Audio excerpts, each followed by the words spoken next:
صبر کا، شکر کا، قناعت کا، رجوع اللہ کا سبق دیتے ہیں. اصل موضوع ہی ان کا ہے. لیکن اب چونکہ صوفیاء کی جماعت میں وہ لوگ اللہ ماشاءاللہ خال خال رہ گئے، اور پھر یہ کہ بیٹھ گئے تعویذ دھاگے دینے والے، زاغوں کے تصرف میں، عقابوں کے نشے من.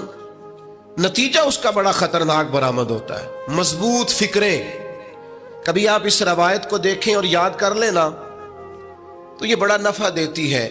نبی کریم علیہ السلام نے حضرت عبداللہ ابن عباس رضی اللہ تعالیٰ عنہ سے فرمایا، عبداللہ، ساری دنیا مل کے تیرا بھلا کرنا چاہے کر نہیں سکتی جب تک رب نہ چاہے. اور فرمایا سارے دنیا دار مل کے تیرا کچھ بگاڑنا چاہیں بگاڑ نہیں سکتے جب تک رب نہ چھوڑ دے بیٹا آپ، جب تک اللہ نہ چاہے. تو پھر رجوع تو اللہ کی جانب کرنا چاہیے. نبی اکرم صلی اللہ تعالی علیہ وسلم نے اپنی امت کو توانائی اس بات سے دی کہ اللہ ہمارے ساتھ ہے. آپ دیکھیے فکری تندرستی کتنی زیادہ ہے کہ 1000 کے مقابلے میں 313 لوگ ہیں. نہ اسلحہ پورا ہے، نہ گھوڑے پورے ہیں، نہ خوراک پوری ہے، لیکن وہ میدانوں میں اس طرح لڑے ہیں کہ 1000 کو بھاگنے پر مجبور کر دیا. وہ ابو جہل نے جب کہا نا جاسوسوں سے کہ جاؤ پتہ کر کے آؤ، تو انہوں نے آ کے کہا وہ تو 313 لوگ ہیں، بچے بھی ہیں، بوڑھے بھی ہیں، چیز کوئی نہیں پاس. تو ابو جہل کہنے لگا پھر تو انہیں گھوڑوں کی پشتوں پر باندھ کے مکے لے جائیں گے، وہاں جا کے دیکھیں گے کیا کرنا ہے. تو جاسوس کہنے لگا سردار اگلی بات بھی سننا، ہے تو 313 لیکن جان ہتھیلی پہ رکھ کے آئے. جس کے خیمے کے پاس سے گزرے ہیں شہادت کی دعا مانگتے دیکھا ہے. ان کی آنکھوں سے چمکتی ہوئی روشنی اور ان کے لفظوں سے پھوٹتا ہوا ولولہ اور ان کی آوازوں سے نکلتا ہوا دبدبا کسی جگہ بھی انہیں کمزور نہیں ہونے دیتا. ان کے اندر کہیں بھی کوئی کمزوری نہیں آنے دیتا. غریبی کا نام لے کے سارا دن پریشان ہونا، غریبی کا نام لے کے اپنے آپ کو مظلوم ثابت کر کے لوگوں کو مدد پر اکسانا بندہ مومن کا یہ طریقہ نہیں ہے. اپنی توجہ اللہ کی جانب کرے، نبی رحمت علیہ السلام کی بارگاہ میں استغاثہ پیش کرے. لیکن دنیا داروں کو مائل کرنا، لوگوں کی جیبوں کی طرف دیکھنا، یہ مومن کی شان گردن کو جھکا دیتا ہے. خیرات کا پتھر جہاں میں مانگنے والوں کے سر کبھی اونچے نہیں ہوتے. اور غیرت ہے بڑی چیز جہانے تگو دو میں. بھائی آپ طاقتور بنے. دیکھیں نا ایک نوجوان نے آ کے حضور کی بارگاہ عالی مرتبت میں عرض کیا تھا، یا رسول اللہ صلی اللہ علیہ وسلم غریب ہوں کچھ دیجئے. تو حضرت جابر ابن عبداللہ رضی اللہ تعالیٰ عنہ فرماتے ہیں ہم نے حضور سے بڑا کچھ سنا، یہ لفظ نہیں، لفظ لا، یعنی میرے پاس نہیں ہے، یہ ہم نے حضور سے سنا ہی نہیں. ایسا کوئی محبوب کہیں ہوگا نہ کہیں ہے، بیٹھا ہے چٹائی پہ مگر عرش نشیں ہے، اور ملتا نہیں کونین کو کیا کیا تیرے در سے، بس ایک لفظ نہیں ہے جو تیرے لب پہ نہیں ہے. اور یہ فاضل بریلوی رحمت اللہ علیہ کا انداز بھی دیکھیے، کہتے ہیں واہ کیا جود و کرم ہے شہ بتہا تیرا. اور یہ ذرا دیکھیے شعری ذوق دیکھیے، واہ کیا جود و کرم ہے شہ بتہا تیرا، نہیں سنتا ہی نہیں. نہیں کیا انداز ہے. اب یہ کیسی زبان ہے اور کیسا یہ محاورے کا استعمال ہے. جو شعری ذوق رکھتے ہیں وہ سمجھیں، کہتے ہیں نہیں سنتا ہی نہیں. کون؟ مانگنے والا تیرا. یا رسول اللہ آپ سے مانگنے والا نہیں سنتا، حضور عطا کرتے. اور ایک جگہ پہ فرماتے ہیں میرے کریم سے گر قطرہ کسی نے مانگا، دریا بہا دیے ہیں دربے بہا دیے ہیں. حضور تو دیتے، پر نوجوان نے جب آ کے عرض کی نا یا رسول اللہ صلی اللہ علیہ وسلم کچھ دیجئے، وہ جوان ہو، چڑھتی جوانی ہو، اور پھر وہ سوال کرے.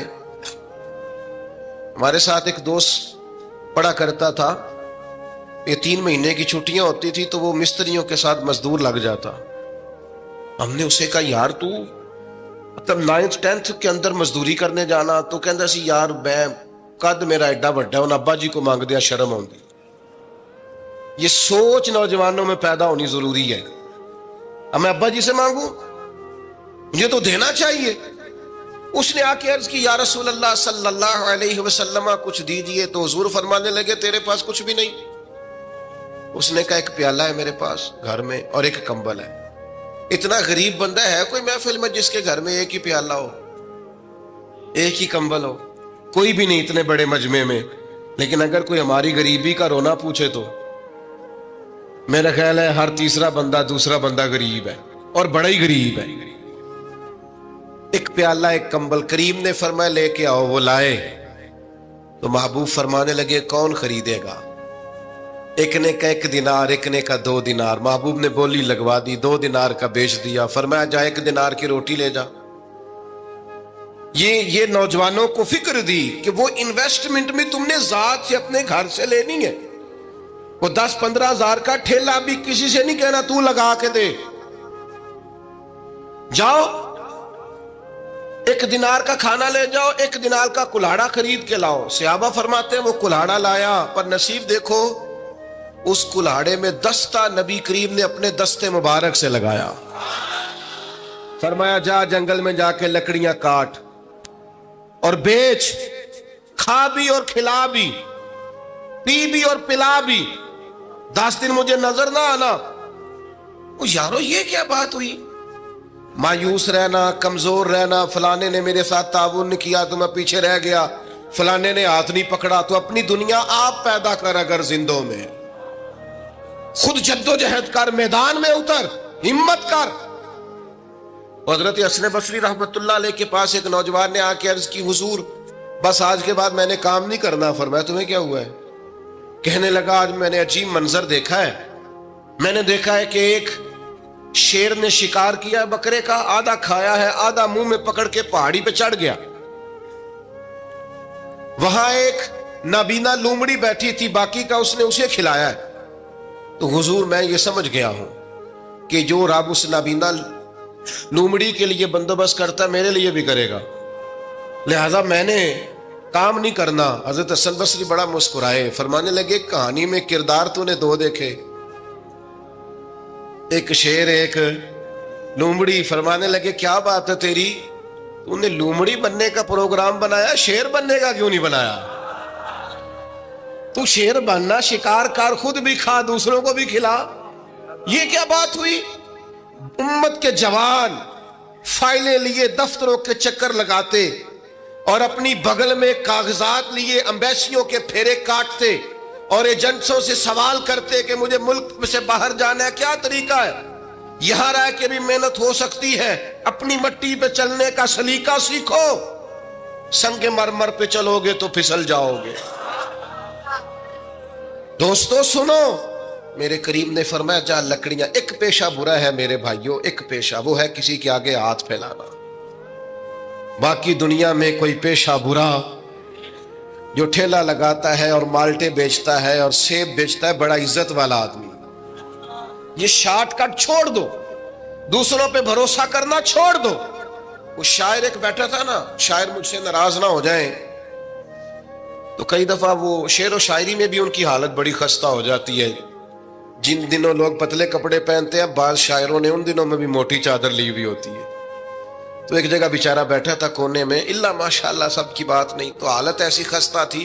ایک بندہ 5 روپے پھینک گیا, تو تھا خوددار, بڑی تکلیف کو اٹھا اپنے پیسے. تو اس نے کہا آپ کی حالت بتا رہی ہے, آپ کو ضرورت ہے. اس نے کہا ضرورت پڑی تو اللہ رسول سے مانگوں گا, تیرے سے کیوں مانگوں گا؟ شعر بڑا قیمتی کہا. اس نے کہا یہ آرزوئے کرم اور میں آپ سے کروں, یہ آرزوئے کرم اور میں آپ سے کروں, یہ بھیک اس کو دیجئے جس کا خدا نہ ہو. میں تو وارث ہے میرے اللہ رسول, میں کو لاوارث ہوں کہ تیرے سے مانگتا پھروں.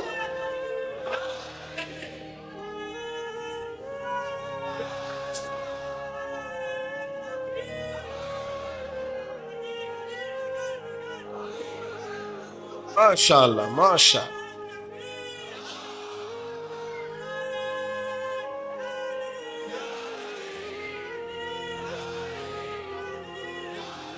بس ہم سمجھے ہماری قیمت وصول ہو گئی. اگر خودداری پر نوجوان نعرے لگانے لگ گئے تو پھر تو بات بن گئی. لگتا ہے محنت کا ارادہ بن گیا ہے. انشاءاللہ تعالی کشکول ٹوٹنے کا ٹائم آ گیا ہے. کرم کی برکھا برسے گی. یہی ملت کا جوان قیادت کرے گا. اور یاد رکھنا ہمیشہ قیادتیں غریبوں کے بچوں نے کی ہیں. جنہوں نے آدھی قیمت پہ کتابیں لے کے پڑھی ہیں, بڑی ڈگریاں انہوں نے حاصل کی ہیں. یہ کمزور نہ پڑھو. نبی پاک داعیہ اللہ ہے, حضور نے جگایا ہے. 15 دن نظر نہ آنا, مزدوری کر. وہ نوجوان 15 دنوں کے بعد آیا. اب تیرا حال کیا ہے؟ اس نے کہا حضور پہلے ایک پیالہ تھا نا, اب سارے گھر کے برتن بن گئے. پہلے ایک بستر تھا, اب سارے گھر کے بستر. اور نوجوانوں, ہم نے سہارا بننا ہے. ماں سے کہنا ہے اب تو نے آنسو نہیں بہانے, تیرا پتر بڑا ہو گیا ہے. بہن سے کہنا ہے اب تو کبھی پریشان نہیں ہوگی, تیرا بھائی بڑا ہو گیا ہے. بوڑھے باپ کے پاس بیٹھ کے کہنا ابا جی بس اب آنسو پوچھ دو, آج کے بعد پریشان نہیں ہونا, پتر جوان ہے.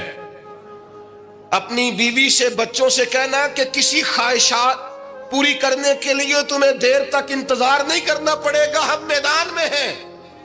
بس اپنی مٹی پہ چلنے کا سلیقہ سیکھو. سنگ مرمر پہ چلو گے تو پھسل جاؤ گے. نبی پاک نے محنت کو سپورٹ کیا ہے, مشقت کو سپورٹ کیا. حضور علیہ السلام نے فرمایا سب سے بہترین کمائی وہ ہے جو تو اپنے 2 ہاتھوں سے محنت کر کے کھاتا ہے. فرمایا اللہ کے نبی حضرت داؤد علیہ السلام محنت کر کے کمایا کرتے. سنگیو کام کرنا. اور دوسری بات, بھروسہ اللہ رسول پہ. بھروسہ, ادھر دیکھو میری طرف. دنیا داروں سے امیدیں لگا لیتے ہو بہت زیادہ, تو دنیا دار بندے بیچارے کمزور ہوتے ہیں. جی یہ الیکشن کے دن تھے, گزشتہ سے پیوستہ الیکشن جو گزرا ہے, تو میرا ایک پیار والا دوست بھی ایک ایم کے امیدوار کا بڑا ووٹر سپورٹر تھا. یہاں اس نے اس کا بیج فوٹو والا لگایا ہوا تھا. میں رات کو دیر سے جلسے سے لوٹ رہا تھا تو وہ کھڑا تھا باہر, اور اندر امیدوار صاحب تقریر کر رہے تھے. میں نے کہا ادھر آ. وہ آ گیا. میں نے کہا تو بڑا ووٹر سپورٹر ہے, جا تقریر سن جا کے. تیرا لیڈر تقریر کر رہا ہے, تو باہر گھوم رہا ہے. کہندا ہے پیر صاحب جھوٹ پہ ماردا جے سارے, جھوٹ بول رہا ہے, کرنا کرانا کچھ نہیں. تو میں کہ یار جی ایڈے پکے ووٹر سپورٹر نو بھی پتا ہے کہ جھوٹ پہ ماردا ہے, تو ہم تو ویسے ہی سپورٹر نہیں ہیں. ہم نے تو کی محبت تو سیاست کا چلن چھوڑ دیا. ہم اگر عشق نہ کرتے تو حکومت کرتے. او بھائی, جب پکے ووٹر سپورٹروں کو امیدیں نہیں ہیں تو آپ کن سے امیدیں لگائے بیٹھے ہیں؟ آپ جدوجہد کریں, اور امیدیں اللہ رسول سے. نبی پاک علیہ السلام نے فرمایا جو رب پہ بھروسہ کرے گا اللہ کی رحمت اس کی کفایت کرے گی. وَإِن يَتَوَكَّلْ عَلَى اللَّهِ فَهُوَ حَسْبُهُ, وہ اللہ پہ بھروسہ کرے گا اللہ اس کے لیے کافی ہو جائے گا. ادھر دیکھو یار موبائلوں والے دوستوں, بات سنو. گھبراہٹ نہیں, ٹینشن نہیں, انزائٹی نہیں, ڈپریشن نہیں. مومن اور ڈپریشن, مومن اور انزائٹی, مومن اور ٹینشن.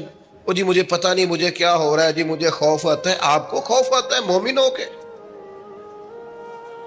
آپ کو یہ کرونا کے دن تھے تو مجھے لے گئے ایک سرکاری ہاسپٹل میں, آپ کچھ یہاں بات کریں, لوگوں کو حوصلہ دیں. تو ایک ڈاکٹر صاحب مجھ سے کہنے لگے جی مجھے نہ تنگ جگہ بڑی گھٹن ہوتی ہے, تو موت سے بڑا ڈر آتا ہے, قبر تو بڑی تنگ ہوتی ہے. میں نے کہا ڈاکٹر صاحب کچھ بھی. کہنے لگے سانس ہی نہیں آتا, چاروں جانب سے بند ہے. تو میں نے کہا بچہ بھی تو ماں کے پیٹ میں سانس لیتا ہے نا.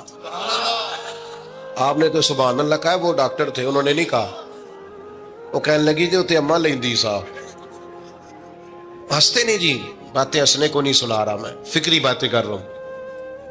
کہا وہ تو اماں آکسیجن لیتی ہے تو بچے کو جاتی ہے. تو میں نے کہا چلے ڈاکٹر صاحب وہ جو انڈے سے بچہ نکلتا ہے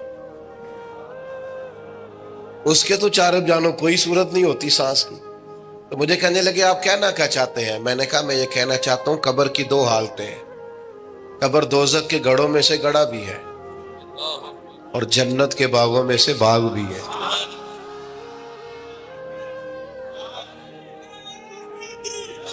سنو یار، اللہ آپ کو خوش ہو. ماشاء اللہ. سنیں جی سنیں، میں نے کہا اگر کسی کا یہ ذہن بن جائے کہ مرنے کے بعد میں نے باغ میں جانا ہے، 1 منٹ کے لیے سوچو نا یار. یعنی ادھر قبر بند ہوئی تو نیچے باغ، اور باغ بھی معمولی نہیں، جنت کے باغوں میں سے باغ. اور باغ ایسا شاندار جس میں آنکھ کھلی تو پہلی زیارت ہی مدینے والے معبود کی.